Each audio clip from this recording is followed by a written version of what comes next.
In this video, I'm going to be giving you a complete walkthrough on how to use Intervals.ICU to optimize your training performance. Now, personally, I use this. I've been using it for about 6 months now, and I've built my entire training plan on it. It's really straightforward to use. It's just a web browser. I just pull it up on my phone before workouts, or just go to my computer to actually modify it. And it's really nice because you can actually integrate it with all of your different watches and wearables that you may have out there, like a Garmin, Strava, Coros, and like pretty much anything. There's like 50 that you can actually integrate it with. So you can actually just use your data from the workouts that automatically upload to Intervals.ICU to it and basically use that data to actually just learn the most possible from it. I'm going to give you a complete walkthrough though, and we're going to get started just by going to the Intervals.ICU website. Now, when you actually pull up the website, you can actually just log in, create an account using Google, phone number, email, just all of that. It's really simple to do. But once you've actually logged in, you can actually see you'll be on the activity screen right here. Now, yours, of course, will not look like this, but you can actually see this is basically my layout. You can see all of my different workouts just on this home screen right here. And if we go up a few months, you can actually see that a lot of these squares are actually blank. Now, the reason that they're blank squares is because I haven't added workouts yet. I'll show you how to do that later in this video. But you can actually see all of these different workouts here. If we click on one, you can view more information. I'll show you how to set these different zone paces for you as well, so you can actually make your training plan really fast and efficient. But you can see right here, if we click on it, you can get some info, and basically I just pull this up, look at my workouts, and you can make it as specific or as loose as you want to. And basically after you do these runs, if you scroll down here and see all of my workouts that I've already done in past weeks, you can basically see that it'll automatically upload these workouts from my wearable or just from Strava, wherever you want to connect it to. And you can actually compare your heart rate data and compare the workouts on how they actually went and just learn about how the efforts were. Now, as you can see right here, if we just click on one of these random workouts, you'll actually be able to see that you can actually view your heart rate, your mile pace, and your altitude, whether there be elevation or not on this run. And you can actually make specific notes if you do want to make notes, just to understand and just let yourself in the future know how this workout went, so you can actually build your training plans optimally as possible. But if we actually just go here,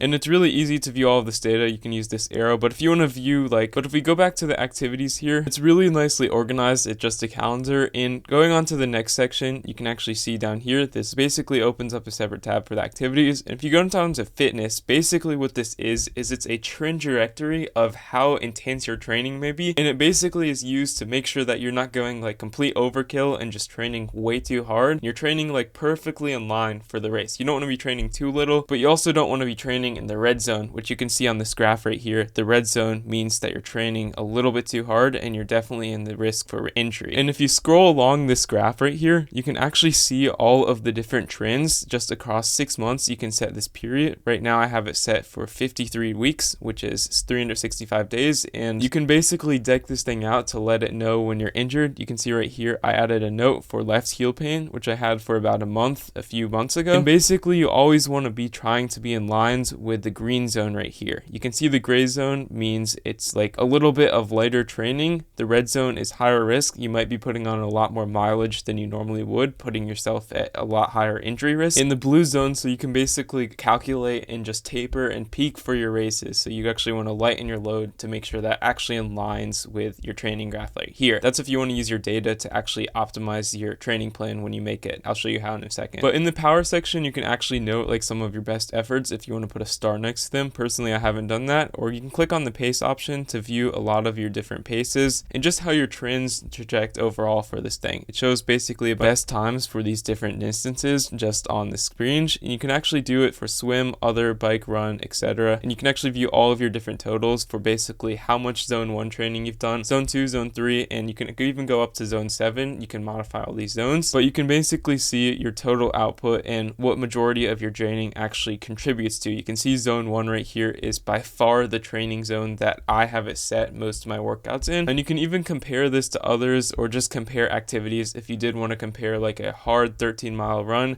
to a couple 400s that you might have done. You can do this on this page right here, just comparing them side by side very simply. And if we go down to the settings here, you can actually see that you can put all of your different information, just modify your weight, units, height, feet, miles, just resting heart rate, a lot of this small information that really helps when it comes to building your training plan. And if we scroll down, you can actually view all of the different power settings. Now, what the power settings are is you can actually see, if we click on the pencil icon, you can basically put your functional threshold power hour, and you can easily modify these. These are basically helping determine what percentage is your max pace. When it comes to watts or heart rate, you can see right here, I'm personally using the heart rate settings mainly for my training, but if we click on these edit options, you can actually see you can change your threshold heart rate. You're actually going to want to know this to actually put it in so it's completely accurate, so it can actually predict these zones for you. But once you put them in, it will basically show you all of your different zones. Now intervals goes up to zone 7 for some reason, just so it can be more accurate when it comes to zones. Zone 1 is recovery, very easy, very light, moderate effort. Zone 2 is aerobic, zone 3 is tempo, and all the way up to zone 7 is basically sprinting all out for about 10 seconds. Not a very long sustained effort, but that is what zone 7 is. And how you can actually modify these is you can just click on the pencil icon next to them if you want to do so. But making sure you actually have the right information, your heart rate information for these, is critical if you actually want to get the most out of these zone workouts. Like I'll show you how to edit and modify your workouts. But before we do that, you can actually see down here, if you do want to connect a device, again, just on the settings option, you can actually see we can click on any of these different things, which will automatically sync all of the activities from the preferred thing that you wish to connect. In this case, I have Strava and Whoop connected on here, but all you have to do to connect any of these is you simply just click on the connect option. It'll basically take you to the Other Things website where you just need to log in and give it permission to Intervals. And it'll even sync some of your gear. If you do have like gear on Strava or Other Things, you can just add it and modify it just on this page right so. And something pretty cool about Intervals is you can actually add groups. Now you can join different people, whether it be age groups, whether it be your cross-country team if they have a group. You can even invite people to actually view their training plan and their efforts. You can see right here, I'm in a group with one of my friends who actually helps me make my training plan sometimes. But you can basically use this as a system just to message people and just view other people's different plans like so. You can see if we just click on this other person down here, you can actually see we can click on their plan if you do request permission by requesting the admin perms. Now I don't have permission right here because I'm not a coach, but that's all you need to do if you do want to view or modify other people's plans. Now when it comes to modifying or just creating your workouts, if we go back here to the activities screen, you can actually see I'm on the calendar option. If you don't want to be on the calendar option, you can click on this box thing up here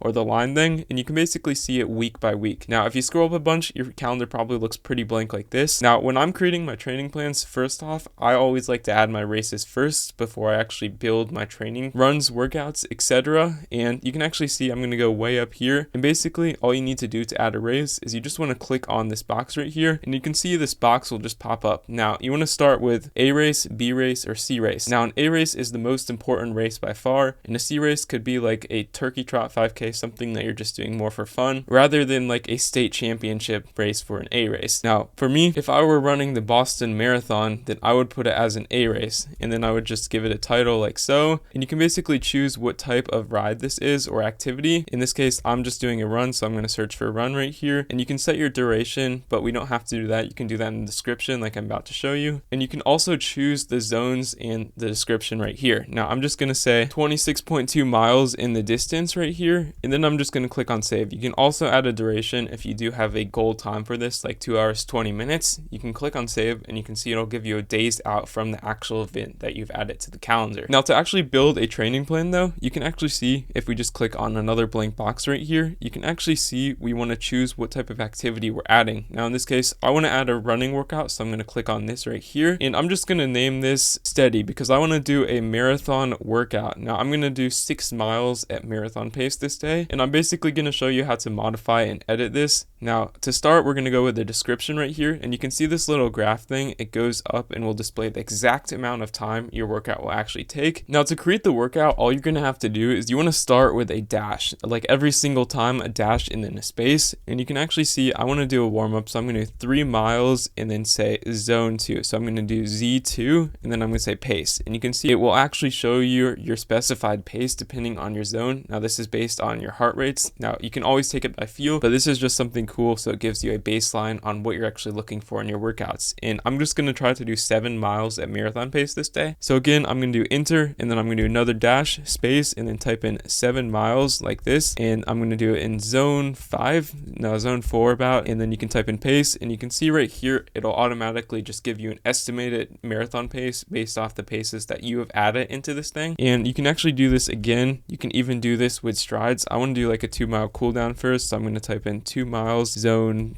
2 pace, and then I'm just going to do a few strides with this run as well, because like, why not? But you can see right here, it makes it really easy to determine how long this workout will actually take. Now this one will take about an hour, 12 minutes, 23 seconds, which is crazy and very cool that it does that. And if you do want to do some strides at the end, I'm just going to do, how about 100-meter strides, just like so. And you can see right here, I've actually just created a few strides. Now I've done a 2x right here. This is how many strides I want to do this day. And then I've also put a dash and then a space with how many meters each stride roughly is. You can make it as specific as possible if you want. And then I wrote 100 meters. Make sure that you have the S on the end of meters, and you can actually see I want them to be 15 seconds. And then if you want them to be like colored, you can actually choose zone 5 pace like so. And it'll basically give you this nice spike as well as your pace for these strides like so. And if you do want to do a 15-second rest like I've done so here, you can also write that and it will automatically be calculated. And when you're done with your workout, you can click on OK, and it'll just save it on this page like so. And you can easily just copy it just holding the Option or Command key on your computer and just move this workout around. And if you do want to make another one, again, you click on a box, choose what type of workout it would be, whether it be a ride, swim, or run. Give it a name. In this case, I'm going to name it Track 400s, and then I'm going to start with a dash, space, 2 miles,